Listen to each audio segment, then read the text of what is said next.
नमस्कार मित्रांनो आपण बघत आहोत बोल भाऊ अरविंद चव्हाण यासोबत. प्रत्येक वेळेस मी नवनवीन व्हिडिओ घेऊन येत असतो, परंतु आजच्या व्हिडिओमध्ये खास करून मुख्यमंत्री एकनाथराव शिंदे साहेब ज्या वेळेस मुख्यमंत्री होते त्यांनी युवकांसाठी महिलांसाठी काय काय योजना चालू केली यावर आपण चर्चा करूया. तर सगळ्यात पहिले चॅनलवर नवीन जर असाल तर चॅनलला लाईक करा, सबस्क्राईब करा आणि शेअर करा. सगळ्यात पहिले जर बघितलं, मुख्यमंत्री एकनाथराव शिंदे साहेब म्हणजे शिवसेना पक्षाची ज्यावेळेस शिवसेना 2.5 वर्षासाठी सत्तेमध्ये आल्या, एकनाथ शिंदे साहेबांनी अशी कामगिरी केली महाराष्ट्र नाही तर पूर्ण जग हादरला. कारण का महिलांसाठी एवढं चांगलं काम केलं आणि युवकांसाठी एवढं चांगलं काम केलं की युवकाची योजना म्हणजेच महिलांसाठी जी केली मुख्यमंत्री माझी लाडकी बहीण योजना हे मुख्य प्रमाणामध्ये ही योजना चालू करण्यात आली, जे एकदम गरीब महिलांना एका भावाकडून रक्षाबंधनचे ओवाळणी म्हणून प्रत्येक महिन्याला हे पडत असतात. त्यानंतर जर बघितलं आपण, पात्र महिलांना दरमहा 1500 रुपये प्रतिमाह देण्याची घोषणा आणि प्रतिमाह आजपर्यंत सुद्धा चालू आहे आणि ही योजना यशस्वी झाली. आणि ज्या महिलांनी अपात्र झाल्या त्यावर सुद्धा आपण बोलूया.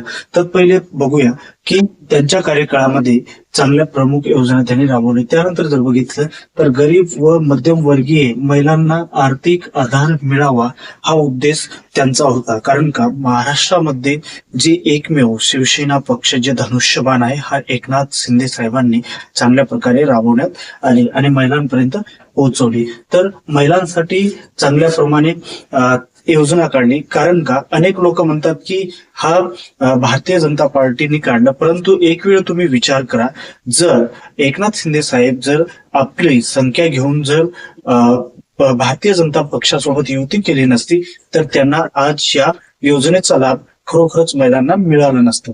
कारण का आज बी मला एकच सांगायचंय की ज्या भावाने तुम्हाला ओवाळणी दिली, अनेक क्षेत्रामध्ये इतर लोकांनी आपला फोटो लावून आपला प्रचार करण्यासाठी आम्ही दिले म्हणतात, परंतु हा मुख्य तत्वामध्ये जर बघितलं तर ही योजना एकनाथराव शिंदे साहेब शिवसेना पक्ष जर विचार करा, जर शिवसेना पक्ष जर युती केली नसती, महायुती केली नसती तर ही योजना चालू झाली नसती. कारण का आपण बघितलं की मागच्या वेळेस काँग्रेससोबत शिवसेना युती होती, परंतु त्याच्यातून फूट पडल्यानंतर कारण भारतीय जनता पार्टी हा विरोधामध्ये होता, परंतु यांना सत्तेमध्ये कुठतरी येण्यासाठी एकनाथ शिंदे साहेबांना मुख्यमंत्री बनावं लागलं आणि शिंदे साहेबांनी मुख्यमंत्री बनलं.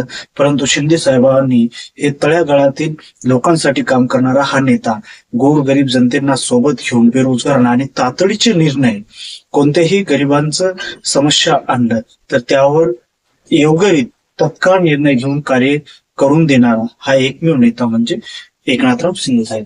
तर त्यांनी या उद्देशाने त्यानंतर त्यांनी चालू केले लाडका भाऊ योजना. तर त्यांना वाटलं की मी लाडकी बहिणींना 1500 रुपये दरमहा देत आहोत, परंतु लाडके भाऊ एवढे बेरोजगार बसले आहेत, 10वी झाल्यानंतर 12वी झाल्यानंतर ग्रॅज्युएशन झाल्यानंतर आणि अनेक क्षेत्रामध्ये डिप्लोमा झाल्यानंतर इंजिनिअरिंग झाल्यानंतर मग सगळ्यात पहिले त्यांनी काय केले, बेरोजगार युवकांसाठी प्रशिक्षण व स्टायपेंड योजना ही राबवण्यात आली.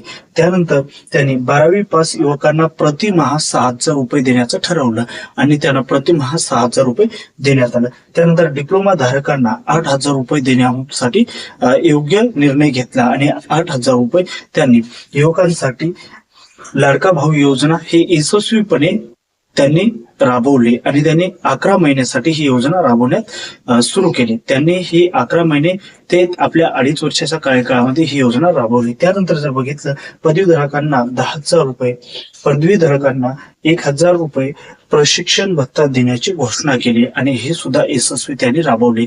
तर अनेक ज्या वेळेस 10वी आणि 12वी यांना फक्त 6 ते 8,000 रुपये घोषणा करून निसता त्यांनी फक्त घोषणाबाजी नाही तर 6 ते 8,000 रुपये नाही तर प्रतिमाहाला प्रत्येकांना 10,000 रुपये त्यांनी देण्याचं कार्य केलं.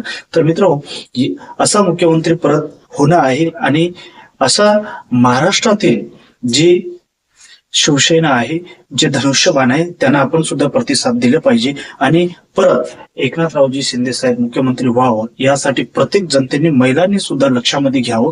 कारण अनेक लोक तुम्हाला इतर पक्षांनी फक्त प्रचार करतात, परंतु हा ग्राउंड लेवलवर आणि जमिनीशी जोडून काम करणारा नेता म्हणजे एकनाथराव शिंदे साहेब. आता यांचं पुढचं कार्यकाळ आपण बघूया. तर मित्रांनो, पुढे त्यांनी काय केले हे बघूया. योजना आनंदाचा सिद्धा योजना हे प्रत्येक गोरगरिबांना ही योजना लाभ मिळावा यासाठी त्यांनी काय केले, गरीब कुटुंबांना सणासुदीला कमी दरामध्ये रेशन वस्तू दिवाळी व इतर सणामध्ये लाभ देण्यात आला. बघा, म्हणजे गोरगरिबांना सणासुदीमध्ये सुद्धा नाही का त्यांनी या योजनेचा म्हणजे गरीब कुटुंबांना सुद्धा राशन उपलब्ध व्हावं आणि कमी किमतीमध्ये व्हावं यासाठी त्यांनी प्रयत्न केला. आणि ही योजना सुद्धा आज आपण बघतो की दिवाळीचा सिद्धा हे आपल्याला मिळत असतो. त्यानंतर आपण जर बघितलं, गरीब कुटुंबांना सणासुदीला कमी दरामध्ये राशन मिळावं, जसे तांदूळ असो, गहू असो, डाळ असो आणि साखर असो, ही प्रमुख योजना सुद्धा त्यांनी राबवली. त्यानंतर दिवाळी व इतर सणामध्ये लाभ देण्यात आला आणि दिवाळी आणि इतर सणामध्ये सुद्धा लाभ मिळावा यासाठी प्रयत्न केला. त्यानंतर जर बघितलं तर 1 रुपयात पीक विमा योजना, मित्र सगळ्यात मोठी शेतकऱ्यांसाठी जर ही योजना यशस्वी ठरली आणि 1 रुपयामध्ये पीक विमा ही योजना राबवून त्यांनी महाराष्ट्रातील शेतकरी बांधवांना खूप काही मोठा दिलासा दिला. आणि त्यानंतर अनेक शेतकऱ्यांनी याचा फायदा घेतला. प्रत्येकांना एकरी 5 एकरी 50,000 ते लाखो रुपयापर्यंत तर यामध्ये अनेकांना फायदा झाला. त्यानंतर बघितलं, शेतकऱ्यांना फक्त 1 रुपये पीक विमा योजना हे ऑनलाईन केल्यानंतर वर्षामध्ये एकदा त्यांना पैसे मिळाला. नैसर्गिक आपत्तीमुळे नुकसान झाल्यास मदत मिळावा हा उद्देश त्यांचा होता आणि या उद्देशावर सुद्धा त्यांनी कार्य करून खूप काही गोरगरिबांची शेतामध्ये नुकसान झाले तर त्यांना मदत एक प्रकारे देण्यात आला. तर एवढंच नाही तर आपण जर बघितलं की मुख्यमंत्री तीर्थ दर्शन योजना हे सुद्धा त्यांनी यशस्वीपणे राबवली आणि या योजनेमध्ये ज्येष्ठ नागरिकांना धार्मिक स्थळांचा यात्रेसाठी मदत आणि अनेक नागरिकांनी यामध्ये फायदा घेतले. त्यानंतर जर बघितलं, गरीब व वृद्ध नागरिकांना तीर्थयात्रेची सुविधा सुद्धा उपलब्ध करून दिली त्यांच्या कार्यकाळामध्ये. त्यानंतर जर बघितलं तर 3 मोफत गॅस सिलेंडर योजना ही राबवण्यात आली आणि महिलांना वर्षातून 3 मोफत गॅस सिलेंडर योजना ची देण्याची सुद्धा घोषणा केली आणि ही सुद्धा यशस्वी झाली. घरगुती खर्च कमी करण्याचा प्रयत्न यासाठी सुद्धा मोठा प्रयत्न करण्यात आला. शाळा सुधार योजना यावर विशेष भर देऊन प्रत्येक गोरगरिबांचं मुलं माझी शाळा व सुंदर शाळा अभियानाअंतर्गत प्रत्येक शाळांना रंगरंगोटी करून प्रत्येक शाळांवर चित्र व प्रत्येक शाळांना सुशोभित व सुविधा वाढवणे आणि यासाठी सुद्धा प्रयत्न केले आणि अनेक शाळांना प्रगतीसाठी आणि शाळा सुधारणेसाठी एक विशेष प्रयत्न केले. त्यानंतर पायाभूत सुविधा जसे राष्ट्रीय महामार्ग, मेट्रो, नवीन एक्सप्रेस वे, औद्योगिक कॉरिडॉर्स यासारख्या प्रकल्पांना खूप काही मोठ्या प्रमाणात गती देण्यात आली. तर मित्रांनो, एकनाथ शिंदे साहेब यांचं कार्यकाळ आपण बघितलं की 2.5 वर्षामध्ये जो मुख्यमंत्री हा करू शकतो.